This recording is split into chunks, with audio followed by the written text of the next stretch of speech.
Bismillahirrahmanirrahim. Assalamualaikum warahmatullahi wabarakatuh. Waalaikumsalam warahmatullahi Sahabat wabarakatuh. beriman dimanapun berada, jumpa lagi bersama saya Tung dan bersama guru kita semua Ustadz Danu. Assalamualaikum Pak Ustadz. Waalaikumsalam warahmatullahi wabarakatuh. Semoga kali ini kita semua dalam keadaan sehat ya, dalam Amin. keadaan sehat dan senantiasa dilindungi oleh Allah, Amin. sehingga kita bisa menjalankan ibadah puasa di bulan Ramadan ini dengan baik. Amin ya rabbal alamin. Nah, sahabat beriman, kali ini saya akan bertanya kepada Pak Ustadz mengenai beberapa hal di dalam surat, di dalam Quran yang pernah saya baca. Pak Ustadz, Iya. saya membaca ada beberapa ayat di dalam surat Al-Mursalat. Itu surat ke-77 di dalam Al-Quran. Di ayat ke-20 sampai dengan 24. Yang bunyinya antara lain seperti ini Pak Ustadz. Saya bacakan artinya aja. Bismillahirrahmanirrahim. Bukankah kami menciptakan kamu dari air yang hina? Kemudian kami letakkan dia dalam tempat yang kokoh atau rahim sampai waktu yang ditentukan. Lalu kami tentukan bentuknya, maka kamilah sebaik-baik yang menentukan. Kecelakaan yang besarlah pada hari itu bagi orang-orang yang mendustakan. Nah, dari ayat yang saya baca ini, kira-kira maksudnya bagaimana Pak Ustadz? Iya. Memang itu petunjuk, itu ilmu bahwa Allah menceritakan manusia itu diciptakan dari air yang hina. Jadi intinya adalah itu kiasan bahwa sebenarnya manusia itu memang penuh dengan kekotoran, bisa dengan nafsu. Jadi dikatakan hina di situ.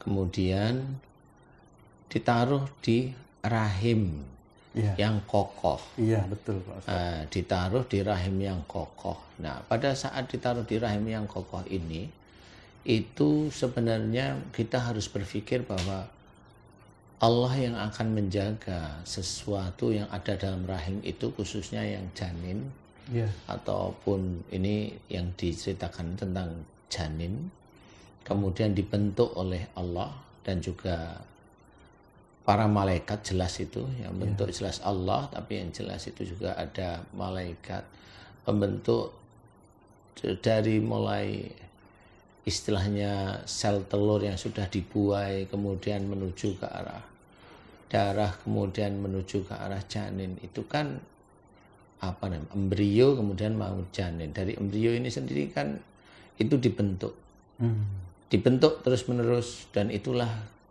kebesaran Allah Ta'ala. Kalau kita mau melihat perjalanan seorang bayi dari mulai mau menjadi bayi kemudian dilahirkan, itu ada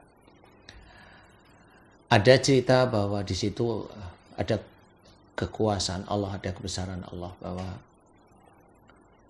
di embrio kemudian menjadi janin, kemudian menjadi lahir menjadi bayi, itu ada kebesaran Allah, sehingga kita harus menyadari ciptaan Allah yang sempurna itu di titik itu sebagai seorang bayi. Ciptaan Allah yang sempurna. Jadi apapun yang terjadi, makanya di situ ceritakan istilahnya ada sesuatu yang, kalau ibaratnya ada bayi yang lahir maaf kurang normal, itu tetap Allah menyebutnya sempurna. Jadi yang bilang itu cacat itu kan manusia. Iya. Tapi tetap di hadapan Allah Ta'ala itu sempurna. Sempurna. Kenapa sempurna kok cacat? Sempurna cacat itu bukan cacat, ya memang sempurnanya seperti itu. Karena bisa jadi insya Allah itu orang tuanya pernah melakukan kesalahan terhadap orang tuanya lagi. Umpamanya kalau bayi itu maaf ya ini ilmu pengetahuan sebenarnya. Jadi kalau bayi itu invalid atau cacat pada kaki, biasanya orang tuanya si bayi atau salah satu orang tuanya si bayi itu pernah jengkel dan marah pada salah satu orang tuanya atau mertuanya, dan ada rasa tanpa dibantu orang tuanya dia mampu. Nah, itu biasanya begitu. Tanpa dibantu orang tuanya atau mertuanya, dia mampu bekerja, dia mampu menghidupi keluarganya, dia mampu mencari rizki, mamanya seperti itu. Nah, itu karena itu kepada orang tuanya, itu akan berhubungan dengan rasa hormat si orang tua si bayi itu kepada kakek atau neneknya si bayi. Kalau memang rasa hormatnya itu dilanggar oleh orang tuanya, dan itulah cara Allah memberikan peringatan kepada orang tuanya, sehingga ada salah satu anaknya yang sempurnanya Allah itu salah satunya yaitu ada kekurangan. Seperti itu. Dan banyak lagi yang itu dianggap oleh manusia itu kesalahan genetik. Ya, kesalahan genetik, tetapi itu dari malaikat Allah kalau saya. Makanya rasa hormat pada orang tua itu harus totalitas. Rasa hormat pada orang tua itu harus totalitas. Sehingga nanti seseorang kalau diizinkan mempunyai anak oleh Allah Ta'ala itu mudah-mudahan tidak cacat. Itu salah satunya seperti itu. Makanya dibilang kokoh rahimnya sehingga tidak ada keguguran. Nah, keguguran itu kenapa? Ya karena ada pada saat dia hamil, dia jengkel sama suaminya bisa. Dia jengkel sama ibunya bisa, sama ayahnya bisa, atau sama mertuanya marah yang lebih dari 2 hari biasanya. Dan marah itu terus ada dalam hatinya. Nah, ini biasanya oleh Allah Ta'ala dicabut. Karena dengan suaminya marahnya nggak marah ngomel biasa, marahnya itu memang marah berat dengan suaminya. Sehingga di situ kayak ada penyesalan, kesannya kalau suamiku begitu kenapa saya harus hamil, kalau suamiku begitu kenapa saya harus hamil. Nah, seperti itu akhirnya keraguan yang amat sangat kuat, padahal yang memberi kehamilan itu bukan suaminya tapi Allah Ta'ala. Makanya oleh Allah Ta'ala, karena dia sanksi tidak ada Allahnya, makanya digugurkan. Termasuk itu dengan ibunya atau dengan ayahnya sama, karena tidak ada hormat, dia malah jengkel pada ibu dan ayahnya, digugurkan. Kenapa itu digugurkan oleh Allah Ta'ala? Karena biar dia itu belajar. Si ibu tadi itu biar belajar. Hormati suami, hormati ibumu, hormati ayahmu, seperti itu.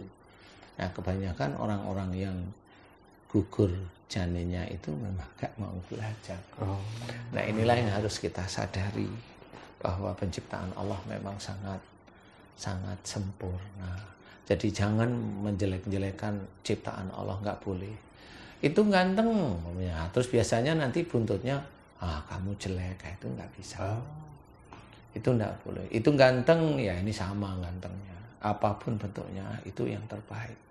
Dan itulah rasa syukur pada saat seseorang bilang dia ganteng, kemudian dia ganteng itu matanya dia. Kemudian dia bilang dia jelek, itu matanya dia. Dia tidak ada melihat kebesaran Allah dari penciptaan Allah itu. Berarti dia memainkan nafsunya. Nah, orang itu dianggap tidak melihat kebesaran dan keagungan Allah dari ciptaan. Makanya kalau ada orang bercanda, kemudian bercandanya itu sampai ya orang dianggap kayak binatang, itu ya dia berarti sesungguhnya dia mengejek Allah sebenarnya. Nah, itu jangan dilakukan. Siapapun orang muslim jangan. Siapapun orang muslim belajar taat itu jangan. Makanya kalau saya sering bilang, kalau ada seseorang muslim itu saudara, jangan diejek, jangan direndahkan. Dinasehati boleh, jangan direndahkan, jangan difitnah apalagi. Fitnah itu memberikan ujian yang jelek kepada saudaranya, itu jangan. Ya. Kalau makna kata-kata yang terakhir di ayat ini, kecelakaan yang besarlah pada hari itu bagi orang-orang yang mendustakan. Ini maksudnya mendustakan kejadian manusia itu sendiri, bahwa sesungguhnya Allah beserta malaikatnya lah yang membentuk manusia itu, begitu Pak? Iya, jadi istilahnya kecelakaan yang besar pada hari itu, kalau Allah itu menyebut hari itu biasanya berhubungan dengan kiamat. Oh. Biasanya berhubungan dengan kiamat, di mana orang yang memang dia tidak melihat keagungan dan kebesaran Allah dalam penciptaan manusia, dianggap biasa aja, ya dia nanti akan celaka. Itu dari sisi satu penciptaan manusia. Di situ ada keagungan Allah. Harusnya dari titik itu orang itu tunduk dan sujud pada Allah Ta'ala. Dia melihat dari mulai tetes air yang hina. Kenapa dibilang hina? Karena memang itu biasanya orang itu nanti dari tetes air umpama ya, dari tetes air aja. Kemudian jadi bayi, kemudian bayi itu jadi seseorang, remaja, kemudian orang berhasil. Pada saat dia itu menjadi orang, dia bisa berpikir. Nah, di sini itu kebanyakan manusia itu tidak bersyukur dengan apa yang sudah terjadi. Tidak bersyukur dengan apa yang diberikan oleh Allah Ta'ala. Tidak bersyukur bahwa dia diciptakan oleh Allah Ta'ala begitu sempurna. Tidak bersyukur dia diberi kepandaian. Tidak bersyukur dia bisa berjalan. Tidak bersyukur, titik itu. Makanya kalau dikatakan oleh Allah Ta'ala air yang hina itu sebenarnya adalah sifat manusia seperti itu. Makanya Allah bilang air yang hina. Karena memang pada saat jadi manusia, ya dia betul-betul hina. Dia tidak bersyukur. Pada manusia pada umumnya, ya kita tidak berbicara tentang Nabi dan Rasul. Manusia pada umumnya seperti itu. Dia mampu menciptakan sesuatu, dia bangga dengan kepandaiannya. Nah itu dia lupa bahwa kepandaian itu milik Allah. Seperti itu. Kalau dia gagal, dia menggerutu. Dia menggerutu. Dia menyalah-nyalahkan. Nah, padahal sesuatu kegagalan itu yang mengizinkan gagal ya Allah. Kalau dia menggerutu berarti dia memang betul-betul menggerutu kepada Allah Ta'ala. Padahal biasanya kalau diberi suatu kebaikan, suatu nikmat, dia tidak bersyukur sebenarnya. Nikmat yang sehari-hari pun orang tersebut biasanya tidak bersyukur. Makanya ayo kita syukuri semua nikmat yang diberikan oleh Allah Ta'ala setiap saat, setiap harinya. Khususnya pada saat kita mau tidur, bersyukur kita bisa menjalankan ibadah-ibadah. Jadi ayolah kita bersyukur kepada Allah Ta'ala itu setiap hari. Ya, dari apa? Dari kita bisa berjalan, itu jarang sekali itu kita syukuri. Kita bisa melakukan sesuatu dengan tangan kita. Kita bisa melihat, kita syukuri, mendengar, berpikir.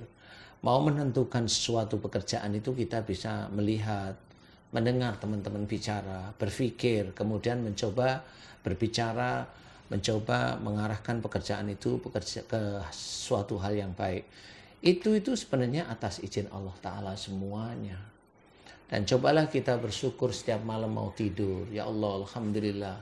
Engkau telah bangunkan aku di pagi hari. Boleh dengan bahasa kita. Engkau bangunkan aku di pagi hari dan Engkau izinkan aku menjalankan ibadah kepadamu. Alhamdulillahirabbil alamin. Dan Engkau izinkan aku melakukan aktivitas sehari-hari. Dan Engkau izinkan aku bisa mengerjakan pekerjaan-pekerjaan yang Engkau berikan kepada diriku setiap saatnya. Ya Allah, Alhamdulillah. Tetap Alhamdulillah. Dan pekerjaan yang aku kerjakan semuanya atas nikmat dan karunia yang Kau berikan pada diriku ya Allah. Aku bisa berjalan, aku bisa menghirup udara. Engkau berikan bisa mengerjakan sesuatu dengan tanganku, dengan mata, dengan telinga, dengan pikiran, dengan mulut, dengan sesuatu yang baik. Alhamdulillah ya Allah, alhamdulillah ya Allah. La haula wa la quwata illa billahil aliyil azim. Semua yang kita kerjakan itu atas izin Allah. Nah, disitulah kita harusnya mulai berpikir. Tidak ada kita itu mempunyai sesuatu hal dari apa yang bisa kita kerjakan setiap saat. Tidak ada yang kita punya. Semuanya milik Allah. Dari mulai Allah menggerakkan kaki kita. Dari kendaraan yang kita naikin. Dari HP yang kita punya. Dari semuanya itu milik Allah Ta'ala.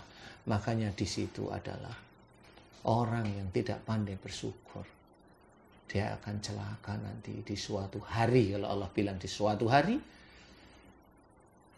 atau di suatu ketika, biasanya itu berhubungan dengan kiamat. Nah, disitulah harus kita pahami. Subhanallah. Ya. Ya. Begini Pak Ustadz, saya pernah mengalami satu kejadian. Boleh saya ceritain ya Pak Ustadz? Boleh. Ketika itu istri saya sedang hamil. Istri saya hamil, insya Allah anak saya yang pertama Pak Ustadz. Oh, yang pertama. Ya. Waktu itu dikatakan oleh dokter ketika itu kehamilan istri saya sudah 6 bulan kalau tidak salah. Itu dikatakan oleh dokter lemah kandungannya karena pada waktu itu istri saya mengalami bleeding terus, sementara di dalam kandungannya sudah ada janin anak saya Pak Ustadz. Nah, oleh dokter itu disuruh bed rest itu, dan alhamdulillah setelah 9 bulan anak saya lahir wanita ketika itu. Nah, waktu istri saya mengalami pendarahan itu, apakah ada kesalahan saya barangkali menyangkut itu Pak Ustaz? Biasanya sih iya, karena suami istri itu kan biasanya selalu dalam kondisi tidak stabil ya. Kalau apalagi dari sisi agama agak kurang, taunya hanya sholat aja umpamanya. Jadi pengendalian nafsu itu masih kurang, sehingga bisa aja pada saat tersebut kamu itu memang dalam kondisi sering bentrok dengan istri, sering berantem. Istri juga ngomel, berantem terus seperti itu, sehingga itu bleeding. Nah, bisa aja karena pada saat tersebut suruh bed rest itu memang kondisinya dia lebih stabil, karena hanya istirahat, nggak kerja umpamanya. Kalau nggak kerja kan nggak ada pikiran, nggak mikir kamu. Nah, biasanya umpamanya kamu itu menurut istrimu itu jengkelin, waktu itu kamu enggak. Ya karena memang ya namanya pasangannya lagi bed rest ya enggak lah. Sehingga itulah yang terbentuk. Walaupun istilahnya kamu pada saat tersebut belum paham bahwa persoalan itu dari antara kamu dengan istri. Makanya disinilah dijawab salah satu ayat Allah. Wa ya'fu an katsir. Allah mengampuni atau memaafkan banyak kesalahan. Nah, wa ya'fu an katsir ini adalah sebenarnya di situ ada proses kesalahan antara kamu dengan istrimu. Kemudian kamu belum minta ampun kepada Allah barangkali. Barangkali ini hanya barangkali saya ya, hanya barangkali saja aja. Belum minta ampun, tapi keadaan mereda, dan disitulah Allah memunculkan kebesaran dan keagungannya dengan diberikan istrimu itu untuk meneruskan kehamilannya lagi. Nah, itulah Allah memaafkan banyak kesalahan itu di situ. Kesalahan kenapa? Salahnya di mana? Salahnya itu karena belum meminta ampunan kepada Allah Ta'ala, belum saling memaafkan antara kamu dengan istrimu, tetapi Allah sudah memberikan kenormalan lagi. Nah, itulah Allah memaafkan. Jadi Allah betul-betul memaafkan sehingga janin janin itu selamat. Sehingga disitulah sebenarnya keagungan kebesaran Allah itu jelas bahwa berarti anakmu diselamatkan oleh Allah Ta'ala seperti itu. Memang pada waktu itu kamu lagi ribut sama istrimu, nggak ingat nggak pada saat tersebut? Memang waktu itu saya lagi tidak ada di rumah, saya lagi ada di proyek di luar daerah Pak Ustaz. Jadi memang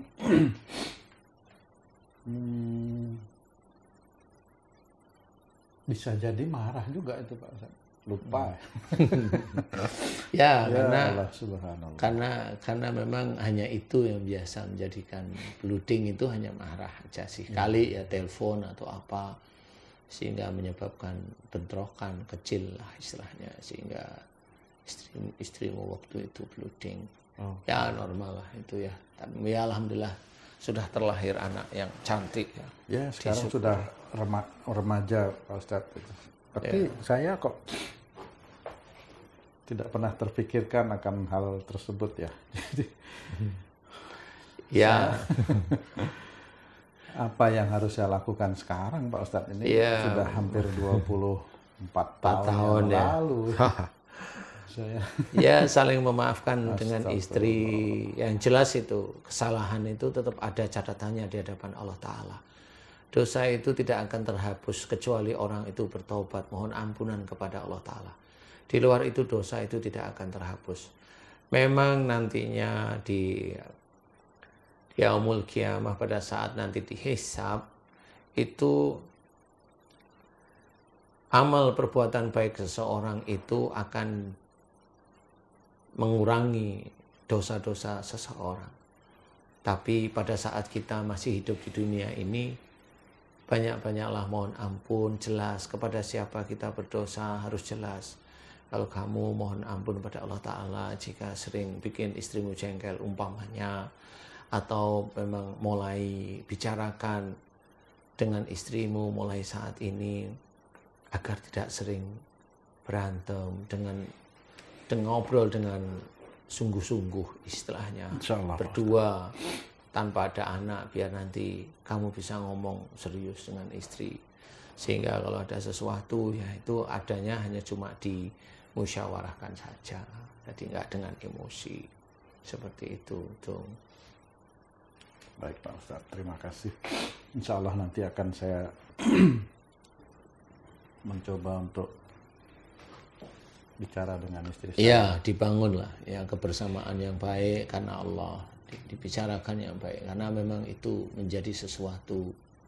Karena nanti taunya itu di akhirat, yang dulunya kamu nggak ngerti lah, kok catatanku itu dari kecil ini sampai gede ada semua. Kenapa kesalahan-kesalahanku ini dibicarakan di saat dihisab? Ya karena di dunia belum pernah mohon ampun kepada Allah Ta'ala.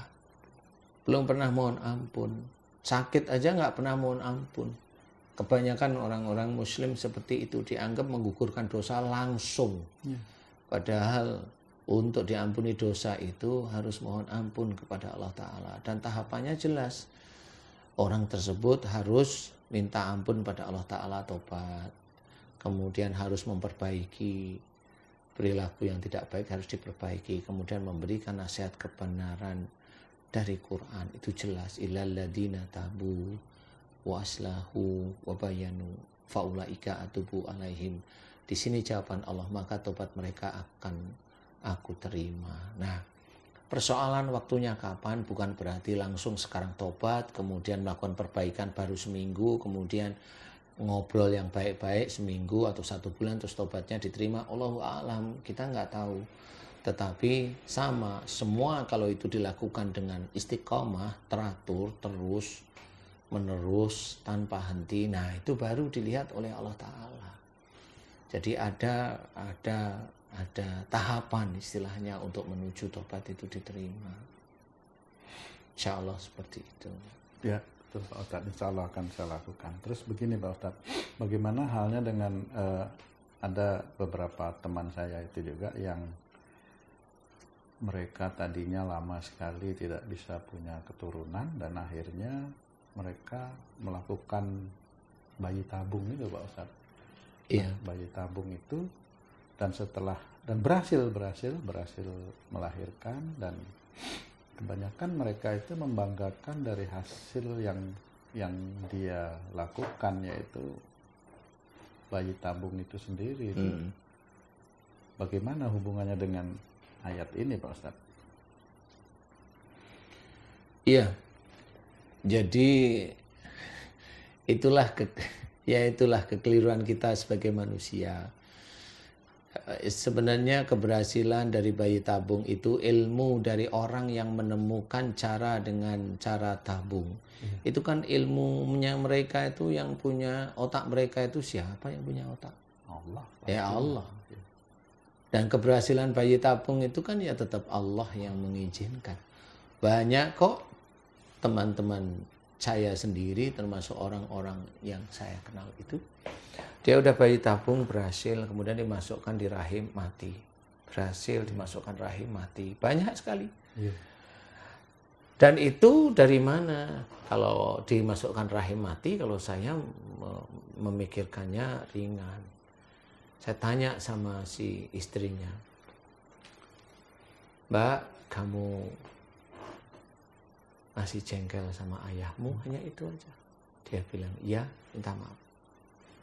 Karena rahim itu berhubungan dengan ayah atau dengan suami. Kalau dia jadi kalau dokter udah bilang, dokter memasukkan embrio ini ke rahim kemudian mati atau jatuh. Masukkan 2 kali mati, 3 kali mati, saya langsung hafal. Dia masih ada kemarahan sama ayahnya dan belum minta maaf. Saya suruh dia minta maaf sama bapak. Berapa kali? Lah, kok berapa kali? Seterusnya. Karena kamu masih banyak salah dengan orang tua, khususnya bapak. Setelah saya tanyain, benar kamu jengkel sama ayah? Ya, saya jengkel karena ayah saya begini, benar ya. Jangan, itu urusannya ayahmu dengan Allah. Biarkan, kamu tidak boleh ikut marah. Kalau kamu marah, itulah titiknya. Salah satunya, janin yang baru jadi jatuh. Selalu jatuh, walaupun lewat bayi tabung jatuh. Minta maaf sekarang. Nah, sekarang kamu mau bayi tabung, silahkan. Atau kamu sendiri setelah minta maaf, benar serius, dari hati, kemudian kamu mau hubungan suami istri, silahkan dites. Kemudian saya kasih tahu cara untuk melihat sel telurnya matang. Setelah tahu, silahkan mau bayi tabung silahkan, atau hubungan suami istri sendiri juga silahkan. Nah, setelah itu malah alhamdulillah jadi tanpa bayi tabung, banyakkan tanpa bayi tabung, alhamdulillah jadi. Ada yang dia bayi tabung jadi, ada karena memang dia harus dipotong, harus dipotong, uterus, yaitu saluran sel telurnya harus dipotong karena dulu pernah dia hamil di luar kandungan. Nah, itu harus dipotong, nah, dia harus diambil. Nah, itu harus lewat bayi tabung ditaruh. Ya, alhamdulillah jadi. Bisa jadi. Ya, alhamdulillah jadi. Seperti itu. Jadi jangan membanggakan sesuatu yang berhubungan keilmuan. Keilmuan itu semuanya milik Allah. Kita pun seperti ini bisa menyuarakan dakwah melalui YouTube ini. Ya, kita harus tahu bahwa kita diizinkan oleh Allah Ta'ala masuk YouTube. Diizinkan oleh Allah Ta'ala untuk dakwah seperti ini. Ini keilmuan. Ini ilmu yang belum pernah diketahui oleh saudara-saudara kita, baik dari sisi ilmu kedokteran, belum. Tapi sisi kedokteran secara teknik paham. Nah, kalau saya cerita keguran dari mana, ini belum. Makanya jangan bangga tentang suatu ilmu, karena dengan membanggakan ilmu itu berarti merendahkan Allah.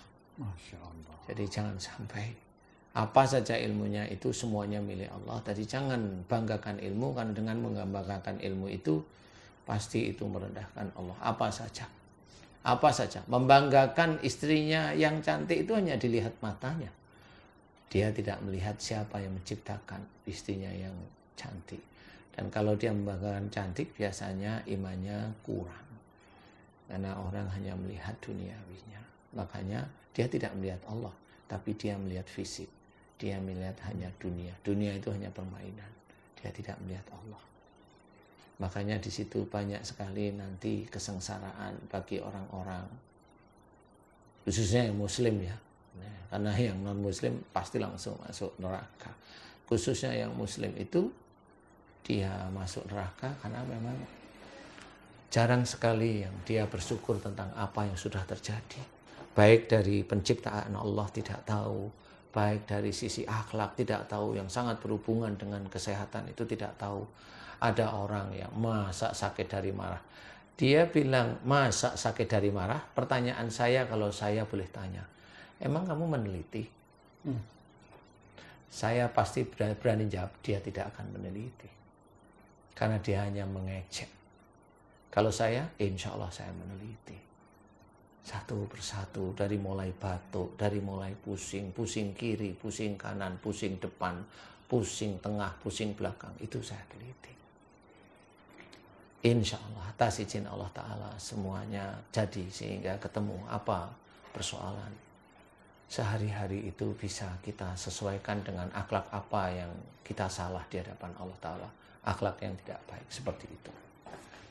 Jangan membanggakan keilmuan, karena dengan bangganya ilmu itu akan merendahkan Allah. Kecuali disyukuri ilmu yang sudah kita dapatkan, semuanya itu dari Allah Ta'ala. Walaupun dia dulunya berhubungan suami istri tidak mampu, dia mampu diberi anak oleh Allah Ta'ala melalui bayi tabung, pujilah Allah. Pujilah Allah. Berarti ada sesuatu yang tidak pas seorang tersebut kalau punya anak melalui hubungan suami istri biasa. Harusnya yang difikirkan itu. Berarti ada kesalahan. Baik Pak Ustadz, terima kasih atas penjelasannya. Sebelum kita tutup, barangkali ada satu patah kata, dua patah yang mau disampaikan kepada sahabat beriman sehubungan dengan kekuasaan Allah tersebut, Pak Ustadz.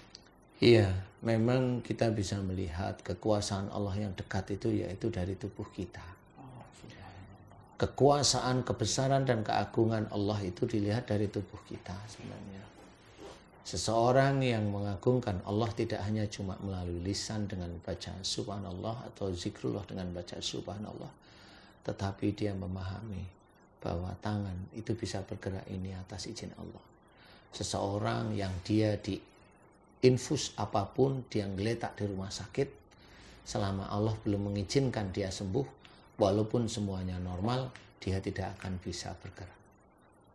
Itu tetap atas izin Allah. Makanya, jangan sombong kita diciptakan oleh Allah Ta'ala dengan sempurna, dengan kegantengan, dengan kecantikan, dengan kesempurnaan tubuh. Jangan sombong. Dan tubuh ini bisa dikerjakan, dipergunakan, diolah untuk mencari rizki. Nggak cuma mencari rizki. Tubuh ini kita pergunakan untuk sujud kepada Allah Ta'ala dengan sholat 5 waktu kita tertib. Dengan sunnahnya. Mulut ini kita ajak untuk senantiasa melantunkan ayat-ayat Quran setiap saat. Tidak ada kebanggaan dari kita. Adanya adalah keagungan Allah. Makanya jangan kita bangga dengan sesuatu yang dititipkan oleh Allah Ta'ala apapun juga. Karena kebanggaan itu akan menggelincirkan kita sehingga kita akan lupa pada Allah. Bangga sekali, bangga 2 kali, bangga akhirnya bangga semuanya. Walaupun kita sholat, tapi kita tidak mengagungkan Allah. Ya, mudah-mudahan ini bisa menjadi perhatian bagi saudara-saudara kita yang lain. Ayolah kita sujud pada Allah Ta'ala. Dari keagungan Allah, dari tubuh kita yang sudah besar, kita diizinkan menjalankan apa saja. Khususnya menjalankan sesuatu kebaikan. Dan kebaikan itu tidak perlu kita banggakan. Ayo kita selalu mencari kekurangan kita, agar kita senantiasa banyak mohon ampun kepada Allah Ta'ala. Daripada kita bangga terhadap apa yang sudah kita lakukan, malah itu akan menjadikan ria, ujub, bahkan sombong. Mudah-mudahan kita terhindar dari sesuatu hal yang Allah tidak menyukainya. Amin. Amin ya rabbal alamin. Terima kasih Pak Ustadz. Nah, sahabat beriman dimanapun berada, demikian perbincangan singkat kami dengan guru kita Pak Ustadz Danu. Mudah-mudahan ilmu yang sedikit ini bisa bermanfaat buat kita untuk meningkatkan keimanan dan ketakwaan kita ke hadapan Allah Subhanahu wa Ta'ala. Saya dan tim Saya dan tim Ustadz Danu Official Channel yang bertugas pada hari ini mengucapkan selamat menunaikan ibadah puasa di bulan Ramadan. Semoga Allah menerima puasa kita. Amin. Assalamualaikum warahmatullahi wabarakatuh. Waalaikumsalam warahmatullahi wabarakatuh. Alhamdulillah.